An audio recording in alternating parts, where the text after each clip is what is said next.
Well, President Biden has been tackling immigration reform in his short time in office, mostly through executive orders. But the families ripped apart through deportation in his time as vice president or former President Trump's family separation plan are still dealing with that trauma of those actions. Family advocates say help needs to happen beyond just reunification. I will accomplish what I said I would do. A much more humane policy based on family unification. In his first 2 months in office, President Joe Biden has started tackling immigration, putting together a task force to reunite families separated under the Trump administration. The families being separated, all I could, if I see the mothers, I feel for them. It's like, oh, but I would give to hold my babies. And I can imagine that's what they're feeling. Eileen Payan knows what it's like to have her family ripped apart. Her husband was taken by ICE under the Obama administration. We were surrounded by ICE, and it will stay with me forever. They immediately stick your hands out the window. Eileen and her husband, Ivan Martinez, had just gotten home from the movies with their young daughter. Memories they keep now as they live hundreds of miles apart since that day in 2014. As soon as he said his name, they pulled him out of the car. Ivan was gone in a matter of moments. Kept asking, can I say goodbye to my family? Can I say goodbye to my family? Can I say goodbye to my family? And I could just hear him repeating that over and over. And they were just so quiet. They didn't say a word. They just took him. According to the Department of Homeland Security, Ivan was one of more than 400,000 people deported in 2014 by ICE, whose Phoenix office is here behind me.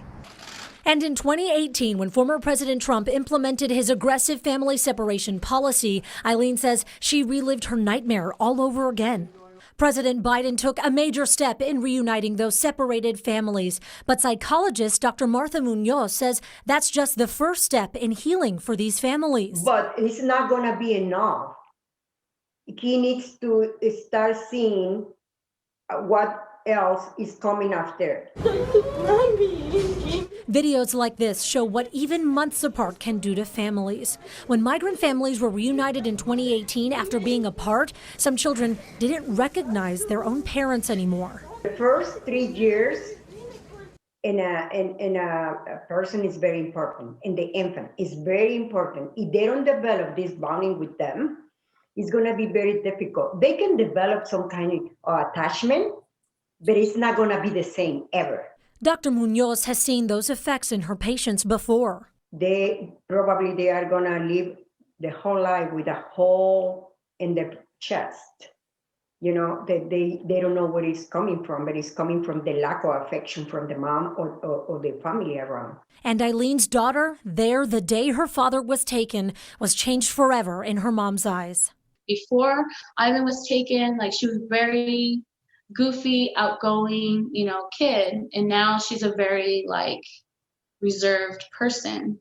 Dr. Muñoz urges federal, state, and local leaders to make mental health and other services available to those dealing with the trauma of family separations. She says it's the best chance they have to heal and move forward. But they need to do more in order to have a healthy family.